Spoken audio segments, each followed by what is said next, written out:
आ आ आई. Yes. ब ब बदक.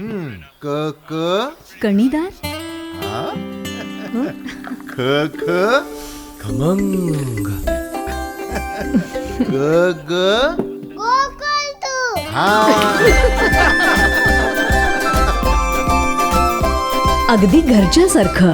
कणीदार खमंग म्हणजेच गोकुळ तूप.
दिवसभरातले सर्व अपडेट्स, ताज्या घडामोडी आणि थेट लाईव्ह पाहण्यासाठी सबस्क्राईब करा, लाईक करा कोकणचं नंबर 1 महा चॅनल कोकणसाद लाईव्हचं YouTube चॅनल.